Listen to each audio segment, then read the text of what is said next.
Alright guys, so yeah, slightly different video this time. I've been sort of called to action here. Watch this, I believe it's a council meeting in Frome, which is in England. And we have this woman talking, Susanna Walker. Now, straight from the top, I would really try and push for as many of you that could be bothered to personally write to this woman and to her charity, which is Making Space for Girls, or Making Spaces for Girls. I'll put the link to her charity, which, you know, from the outset looks like a really good charity, trying to sort of, you know, promote inclusivity for girls in public spaces and parks and stuff like that, and make them sort of more orientated towards girls to encourage them out, you know.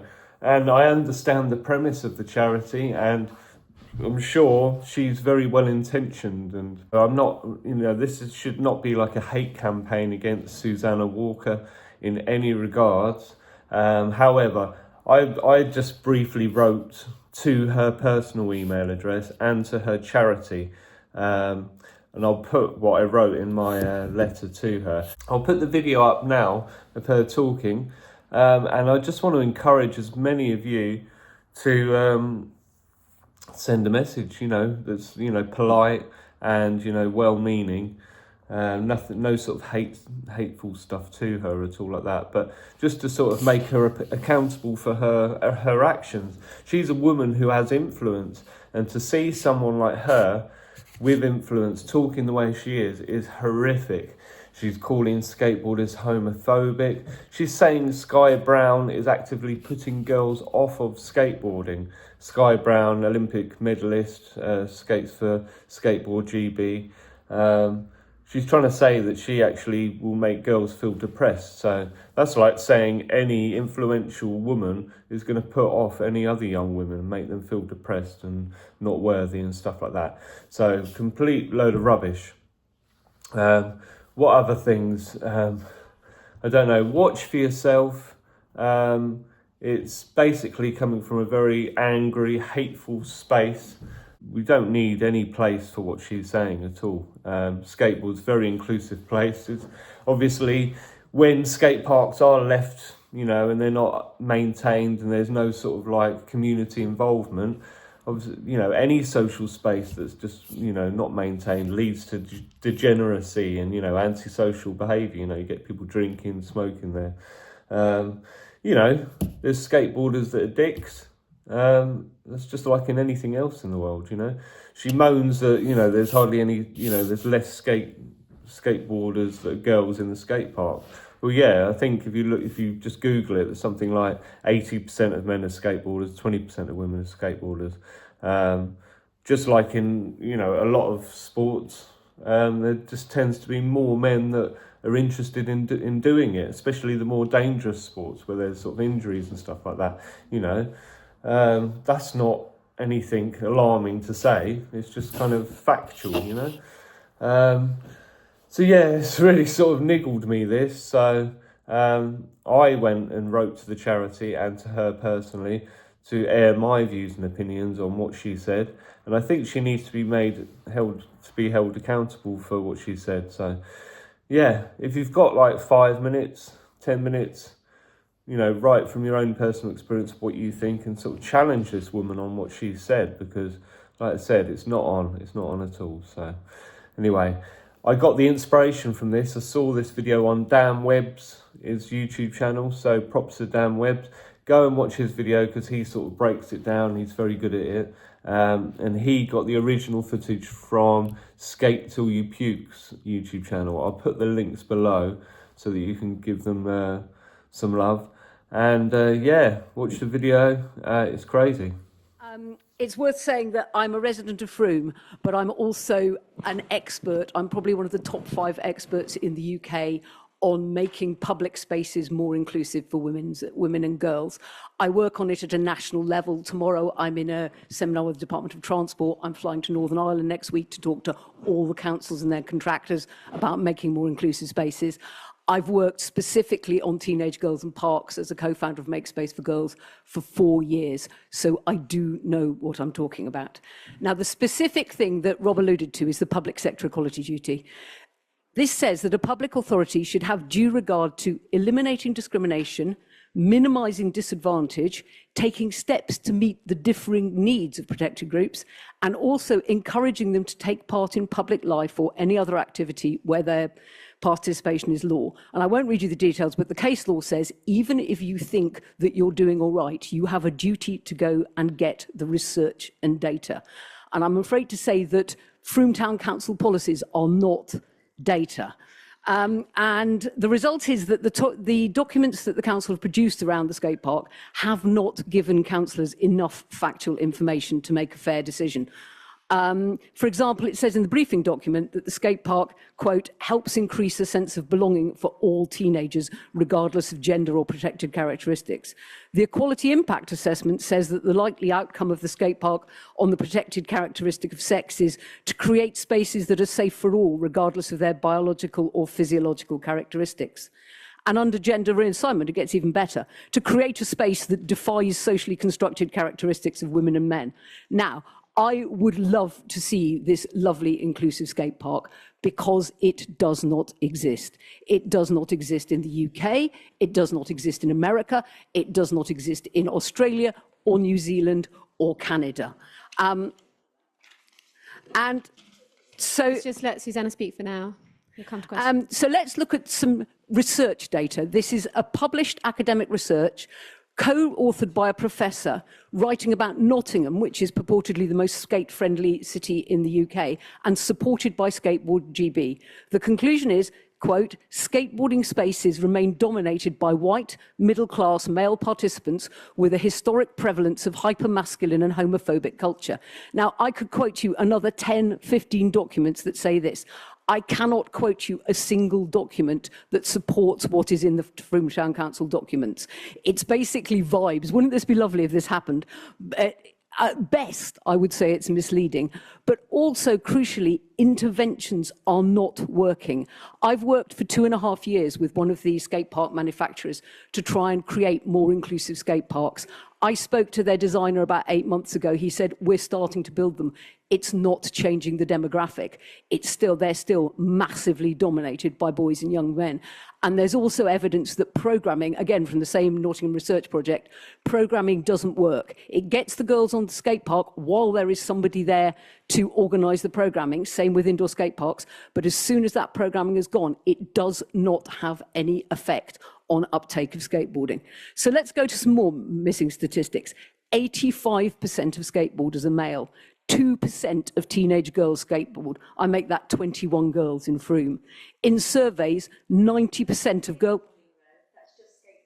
Yeah. Hold on, can we just let Susanna speak, then we'll go to questions afterwards. I'll be clear, I'm talking very specifically about the needs of teenage girls, because as you will see in a minute, at the moment, Frome has spent a lot of money on the needs of teenage boys. Play for younger people is a different subject, but they have spent nothing on the needs of teenage girls. And the research again says others in the space can actively harass and intimidate those participants who are seen as less entitled to use it. And that's women and girls. So this is the kind of data that if councillors are going to make a really informed decision that you need. And Frome is not an exception. To give you just 2 examples, I gathered data a couple of years ago for Make Space for Girls. We gathered data across the country on the usage of skate parks and Mugas. Frome was worse than average. And interestingly, nobody at all was using the Midsummer Nottingham skate park. And I will note that the Frome Skate Park project has no girls anywhere on its website. And just to deal with Sky Brown, she lives in Japan and California. She has a skate park in her back garden. And there is research that suggests that while role models work for teenage boys, they actually make teenage girls more depressed and less likely to try things. So please, not anymore Sky Brown. The other thing that's been left out is the wider finance thing. In Frome, we have a skate park, a Muga, and a pump track. So far, all of these, on average, are used 90% by boys and young men. So the council has spent, I've added it up, £127,000 on facilities which are 90% used by boys and young men.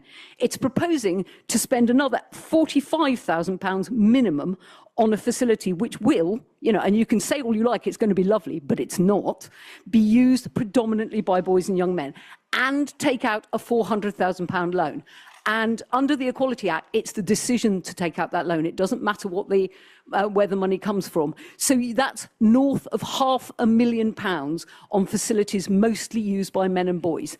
And how much on those used by women and girls? A big fat zero. Not 1 penny, not £1. Let's start with the missing £127,000, never mind the extra £400,000. And this has an impact. I've done loads of engagement work with teenage girls in Frome, 3 different things. They say they hate the bedroom culture, but there's nowhere else for them to go. And a skate park is not the place for them to go. And all of this finance is before we even think about Badgers Hill. And the research now shows that 90% of those who play in teams on pitches across England are men and boys. So that's more money being spent, 90% on men and boys. But that's not all. The skate park isn't just inequitable, it will actually make the park worse for teenage girls. There's clear research from America that demonstrates that girls are, I'm being laughed at. Yeah, I've sat through everything else. That's really rude. Okay, everyone, let's just let her speak, let Susanna end, and then we will come and we'll have a discussion, but please do remain respectful. And I can give you the footnotes and the research documents for every single piece of this, and they're on the website. And I note they're also that the council was recommended to look at Make Space for Girls, not by me.